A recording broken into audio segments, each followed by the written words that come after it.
I've never really been one to wear watches. I've been gifted them in the past and mostly use them when I would go out. To be honest, they collect dust. Fast forward to 2016 and I purchased the Pebble Time smartwatch and I was hooked. The nerd in me was harder than 5-day-old bread, and the reason? I had a phone on my wrist. Well, sorta. Control music, read text messages, and screen incoming calls sounds like a millennial wet dream. And then we said goodbye to Pebble.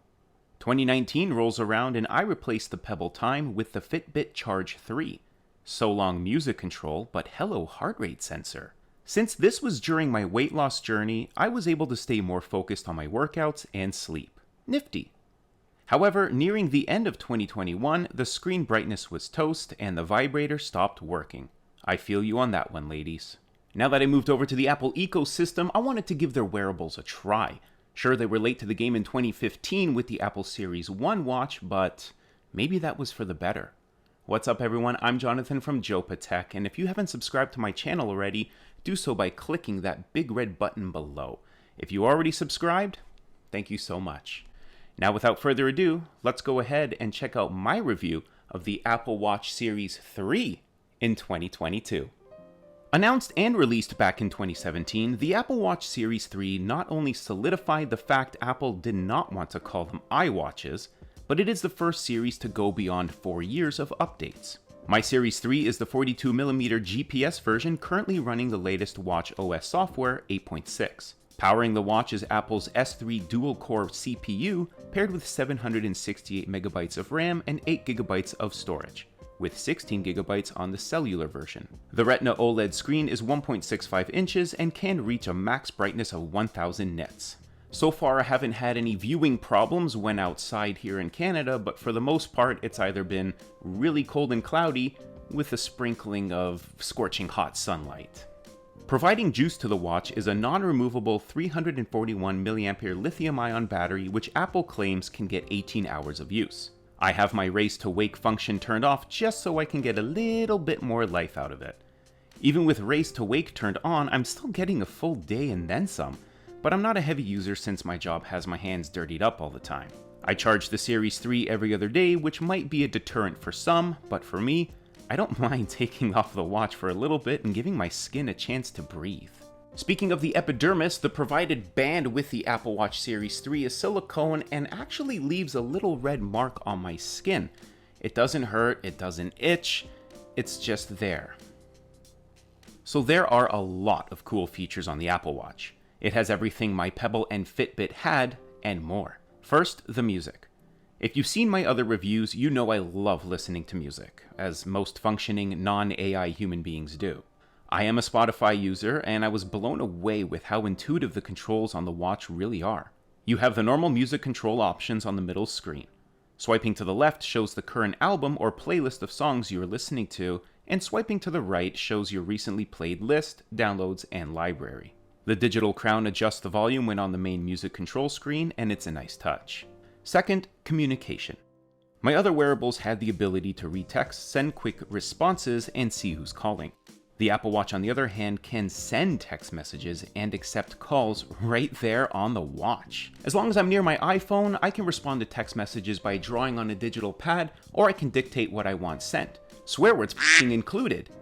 Typing on the digital pad is easy and accurate. I haven't had a problem with this, but dictation is much easier, albeit less private. The watch has a built-in microphone and speaker to make and receive phone calls. However, the speaker isn't the greatest quality, but that shouldn't be a concern for most people unless you want everyone near you listening in on your conversation.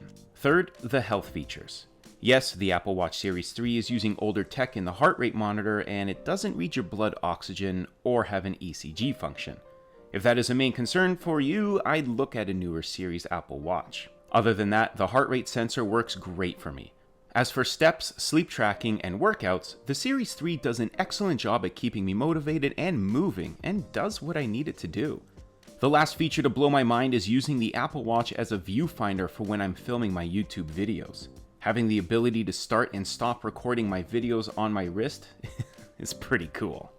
I can also give a quick peek to see if there's anything stuck in my teeth or if I have a chicken wing stuck to my face for 3 days. Comment down below if you know that reference. You can also set up your iPhone on a table or tripod and be part of any group photo just by clicking the shutter button from your wrist. Pretty sweet if you ask me.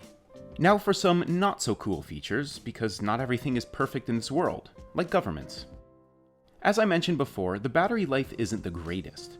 I always remind myself this watch isn't just a fitness band, it's a fully functioning extension of my phone, and with that comes a hit on battery life. Also, something I mentioned before, the reddening of my skin where the metal backplate of the buckle sits. Okay, this is nitpicking, but for some users, your skin may react differently, if at all. I purchased an elastic nylon band which feels really nice on my wrist and is easy to slip on and off. And because the tech is from 2017, there are some very small stutters and apps sometimes take a little bit of time to open. If you are the type of person who needs everything done yesterday, you will probably get a little agitated by it. And to be honest, those are really the only not so cool features for me. Then again, I'm also a pretty easygoing guy, very laid back, and if you're the complete opposite of that, you should probably check out the Series 6, 7, or even the SE. In conclusion, the Apple Watch Series 3 is a great watch and iPhone companion in 2022. If you are new to the Apple ecosystem like me and want to give their watches a try, I would say go for it, as long as you get it for a great price. Apple Canada is selling it brand new starting at $249 Canadian, and I'm curious if this watch will still go for a few more years. That price is a little steep for older tech, so I would look at the used market if money is tighter than a nun for you. But with the features you get right out of the box and on your wrist, this is some seriously cool tech. It's functional, it's light, and it's smooth, even at 5 years of age. Thank you so much for joining me in my review of the Apple Watch Series 3 in 2022. If you found this review helpful, a sub to the channel would be fantastic, and don't forget to hit that like button. Are you wearing an Apple Watch? Which series is it? Comment down below your thoughts on it, and if you want to upgrade to something new, or something different. I'm Jonathan from Jopa Tech, and I will see you all in the next video. Peace. The band that comes with the... Oh my god, what the f... I can also give a...